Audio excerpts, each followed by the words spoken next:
तो देखो yes sir. मैंने आज लगभग लगभग जितने भी टूल्स हम लोग यूज़ करते हैं, स्पेशली स्केचिंग, यहाँ पे हम कोई पेंटिंग टूल्स या कोई पेंटिंग मटेरियल की बात नहीं करेंगे। ओके, हमने सिर्फ स्केचिंग टूल्स के बारे में बात करेंगे। और ये जितने भी टूल्स आपके सामने आप देख रहे हो, ये सारे टूल्स बेसिक टू एडवांस तक, यानी पूरे 1 साल का टूल्स आपके सामने यहाँ पे रखा हुआ है, बेसिक टू एडवांस में। यानी यहाँ पे कुछ टूल्स बेसिक के हैं और कुछ टूल्स एडवांस के लिए है। साथ ही साथ मैंने यहाँ पे फ्लिपकार्ट भी खोल लिया है। जैसे अगर कोई चीज़ मुझे आपको कोई बताना होगा कि आप कौन सा प्रोडक्ट है जो मैंने यहाँ पे रखा हुआ है, तो मैं आपको यहाँ पे उसको खोल के हैंड टू हैंड उसको दिखा भी दूंगा। ठीक है, तो अब देखो स्टार्ट करते हैं। देखो सबसे पहले हमें एक सरफेस चाहिए ड्राइंग करने के लिए।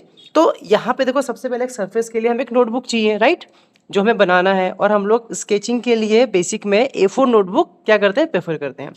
तो एक मिनट, मैं इसको हटा रहा हूँ टैब को। सो जैसे लास्ट 2 ईयर से मैं अपने बच्चों को ये वाला, आप देख सकते हैं, ये सबसे बेस्ट मैं मानता हूँ मेरे हिसाब से। डॉम्स का स्केच बुक है, साइज इसका A4 है, 36 शीट्स है, 72 पेजेस है। और इसका रेट लगभग लगभग 145 MRP आता है। ठीक है, तो ये देख लीजिए अच्छे से इसका आप। और इसके जो पेजेस की क्वालिटी होते हैं वो काफ़ी अच्छे होते हैं, थिक होते हैं। तो स्केचिंग के लिए ये सबसे बेस्ट स्केच बुक है। इसके अलावा ये भी ठीक है, दिस इज सिटीजन, इसके भी पेजेस अच्छे होते हैं। ये मैं लास्ट टाइम से यूज़ कर रहा हूँ। और ये थोड़े से सस्ते होते हैं, बट ये थोड़े पतले हैं, मतलब इसमें कम शीट्स आती हैं। तो ये दोनों प्रेफर कर सकते हैं, बट अगर ये आपके पास है तो ये सबसे बेटर है, इसके पेज क्वालिटी सबसे अच्छी है। उसके बाद ओ सर। हमें चाहिए एक स्केल। और स्केल में प्लास्टिक का प्रेफर करता हूँ, आयरन स्केल नहीं होना चाहिए आपके पास, प्लास्टिक का होना चाहिए। मिनिमम लेंथ 30 सेंटीमीटर का होना चाहिए, मिनिमम लेंथ 30 सेंटीमीटर का। तो ये जो हमारा स्केल साइज होता है, ये हमारे A4 पेज के लिए, ग्रिड लाइन के लिए सबसे बेस्ट होता है। एक मैकेनिकल पेंसिल, तो यहाँ पे एक मैकेनिकल पेंसिल आप देख सकते हैं, जो कि 0.5 mm इसकी लीड है। ठीक है, मैं खोल के दिखा देता हूँ। So this type of pencil. ठीक है, तो बेसिकली इसमें लीड डालते ऐसे, इसके अंदर लीड, इसको बच्चे पेन पेंसिल बोलते हैं, लीड वाली पेंसिल बोलते हैं, लेकिन इसका जो ओरिजिनल नाम है वो है मैकेनिकल पेंसिल। ठीक है, तो कितना है सर पॉइंट? 0.5 mm, यानी ½ mm। ठीक है, 0.5 mm, 0.7 का भी आता है, बट 0.5 सबसे बेस्ट होता है, बिकॉज ये बहुत लाइट होता है और यूज़ करने में भी सही रहता है। ठीक है, आप कोई सा भी यूज़ कर सकते हो, नॉर्मल मार्केट से आप कोई भी इरेजर परचेज कर सकते हैं, इसमें कोई स्पेशल इरेजर की नीड नहीं है हमें। ठीक है, ये नॉर्मल से इरेजर है जो मैंने परचेज किया था। एक शार्पनर नॉर्मल सा आप परचेज कर सकते हैं। अब ये जो शार्पनर है, ये बेसिकली क्या है ना, जैसे इसमें आप जब शार्प करोगे तो जो पेंसिल डस्ट होगा वो उसके अंदर ही रह जाएगा, तो ये थोड़ा अच्छा रहता है। तो इस टाइप का शार्पनर अगर आपको मिल जाए। प्लस में एक चीज़ और ध्यान देना कि जो शार्पनर की लेंथ है ना, वो लॉन्ग होना चाहिए, शॉर्ट नहीं होना चाहिए। अगर आप शॉर्ट शार्पनर वाला खरीदेंगे तो वो पेंसिल को ना शॉर्ट शार्प करेगा, यानी आप पेंसिल का जो लीड निकालेगा वो शॉर्ट, यानी बार बार आपको उसको शार्प करना पड़ेगा। बट लॉन्ग शार्पनर क्या करता है, थोड़ी लॉन्ग लीड को शार्प करता है, जिसकी वजह से ना आपको बार बार शार्प नहीं करना पड़ेगा। तो शार्पनर जब भी आप खरीदोगे, शॉपकीपर को बोलिए कि जो लॉन्ग शार्पनर आता है वो दीजिए में। तो शेडिंग में सबसे पहले हमें चाहिए शेडिंग पेंसिल। मैं 2 कंपनी का रेफर करता हूँ, Artline and Faber Castell. Faber Castell के पेंसिल बहुत अच्छे होते हैं, लेकिन फेबर क्रिस्टल 8B तक पेंसिल बनाता था इससे पहले, from 8B। HB, 2B, 3B, 5B भी होता था उसमें 4B के साथ, 6B, 8B तक बनाता था।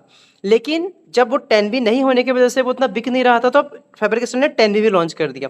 तो यहाँ पर 6 पेंसिल का सेट मिल जाता है। आर्टलाइन का मुझे मिला नहीं था, आर्टलाइन का मैं पर्सनली यूज़ करता हूँ।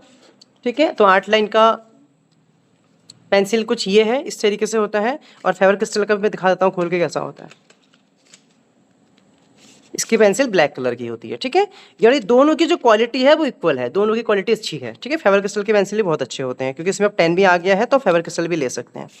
फेबर क्रिस्टल एंड आर्टलाइन, इन 2 कंपनीज के अलावा कोई अदर कंपनी परचेज मत करना, जैसे डॉम्स, अप्सरा, कैमलिन, ये सब नहीं। ठीक है, उनके पेंसिल बहुत लाइट होते हैं।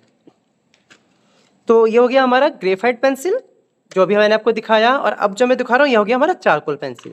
ठीक है, सो चारकोल पेंसिल यही एक कंपनी मार्केट में अवेलेबल है, कैमलिन का, जो कि हमारे बजट में आता है। ठीक है, और भी जो अदर कंपनीज के हैं, फेबर क्रिस्टल के भी है, इसके अलावा और भी कंपनीज है, लेकिन वो बहुत एक्सपेंसिव होते हैं।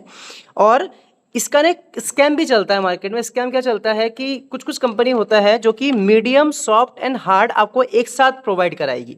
तो आपको वो कॉम्बो वाला पैकेट नहीं लेना है, क्योंकि मीडियम एंड हार्ड हमारे किसी काम नहीं आता। हार्ड पेंसिल तो एकदम यूजलेस पेंसिल होता है चारकोल का, तो हमें बिल्कुल भी यूज़ नहीं करना है, बिल्कुल लेना ही नहीं है। मीडियम हार्ड की नीड ही नहीं है हमें, सॉफ्ट लेना है। जैसे ये जो पूरा पैकेट है ना, ये 10 पीस का पैकेट है और ये पूरा पैकेट सॉफ्ट का है। यहाँ पे आप देख सकते हैं सॉफ्ट लिखा हुआ है, और ये 300 इसमें MRP है, यानी 30 रुपये का एक पेंसिल, आपको पर पेंसिल 30 रुपीज़ का कॉस्ट आएगा इसमें।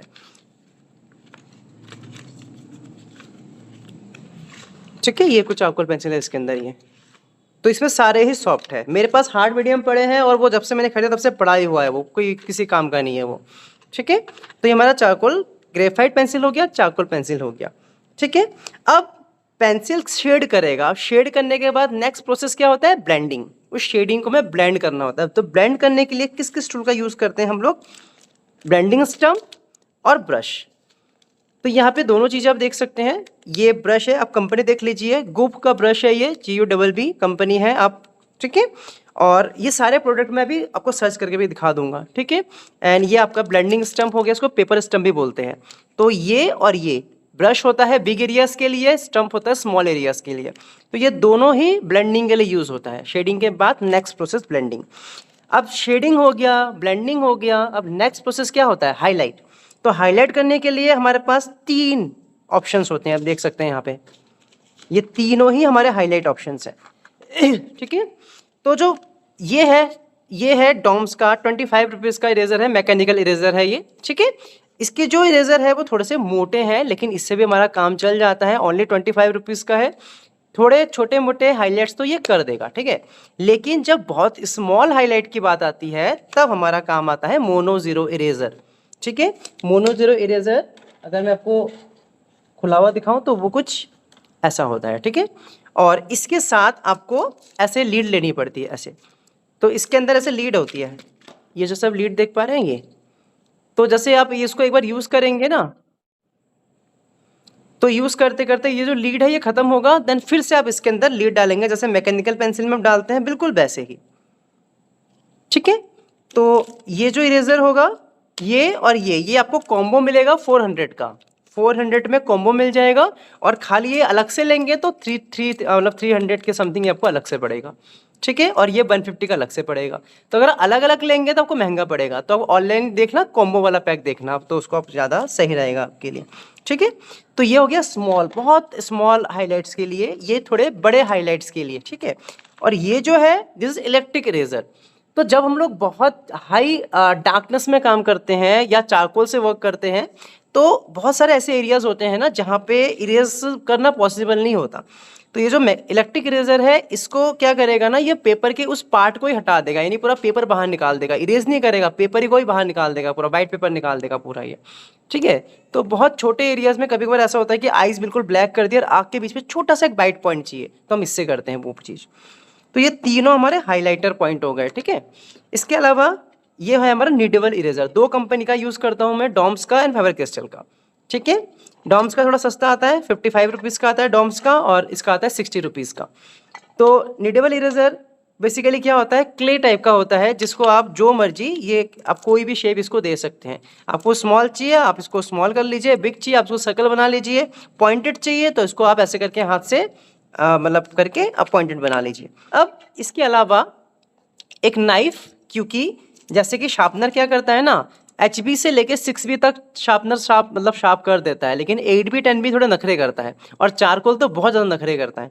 तो स्पेशली चारकोल और 10B के लिए ये नाइफ हमारे पास होना चाहिए। ठीक है, जिससे हम लोग उसको अच्छे से शार्प कर सके। इसके अलावा यहाँ पे हमारे पास है चारकोल स्टिक। ठीक है, तो स्टिक क्या होता है, जैसे मान लीजिए हमें हेयर्स पे पूरा ब्लैक करना है या बैकग्राउंड पूरा ब्लैक करना है। आप पेंसिल से कब तक घिसोगे बताओ, आपका छोटी सी पेंसिल है, एक शार्प पॉइंटेड पेंसिल है, तो आप उसको कब तक घिसते रहोगे, बहुत बड़ा एरिया है हमारे पास को। तो करना क्या होता है, ये जो स्टिक होता है इसका वॉल्यूम थोड़ा ज़्यादा होता है, ये कि पूरा स्टिक फॉर्म में होता है। तो आप क्या कर सकते हैं, स्टिक से लाइक चौक की तरह इसको आप अप्लाई करके उसको ब्लेंड कर दीजिए, तो जो बड़े एरियाज को ब्लैक करना होता है उसका काम इससे हो जाता है। अब इन सारे चीज़ों से हमारा काम ऑलमोस्ट डन हो जाएगा। अब लास्ट में आता है प्रोटेक्टर। अब हमारे ड्राइंग को प्रोटेक्ट कौन करेगा, तो प्रोटेक्ट करेगा ये फिक्स टिप स्प्रे। ठीक है, तो यहाँ पे वार्निश है, ये कलर्स के लिए होता है, और जो फिक्स टिप होता है वो भी ये के रखा होगा, ठीक है, वो होता है लाइक स्केचिंग के लिए। तो ये क्या करेगा, उसके ऊपर स्प्रे कर देंगे, उसके बाद जो भी उसका डस्ट पार्टिकल्स होगा वो आपके हाथ में आप टच वगैरह करेंगे तो उसमें आपको फील आपके हाथों में नहीं लगेगा। वो आप इग्नोर कर सकते हैं बिकॉज वार्निश प्रोटेक्ट करने के लिए होता है, और प्रोटेक्ट तो तब करेंगे जब हमारे पास एक अच्छा आर्टवर्क होगा। तो अच्छा आर्टवर्क तब होगा जब हम थोड़ा सीख जाएंगे। तो इसको आप आफ्टर 1-2 मंथ ले सकते हैं, 1-2 महीने सीखने के बाद आप वार्निश ले सकते हैं, अभी इसकी नीड नहीं है।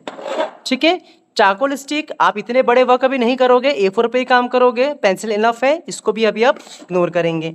ठीक है, इसके अलावा इलेक्ट्रिक इरेजर जरूरत नहीं है, इतना हाइपर टेक्सचर वर्क अभी नहीं करना, तो इसके भी नीड आपको नहीं है। ये लगभग 1000 रुपये का सामान कम हो गया, ये 3 सामान हटा दिया, आपके 1000 रुपीज़ बच गए।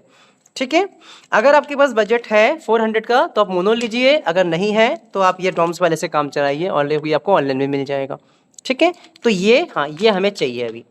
निडेबल इरेजर चाहिए, नाइफ चाहिए, ब्लेंडिंग स्टम्प चाहिए, ब्लेंडिंग ब्रश चाहिए, पेंसिल शेडिंग ग्रेफाइट चाहिए, चारकोल पेंसिल चाहिए, स्केल मैकेनिकल, और ये सारी चीज़ें, ये अब जो सामान यहाँ पे आप देख रहे हो ये सारे सामान हमें चाहिए फ़िलहाल के लिए।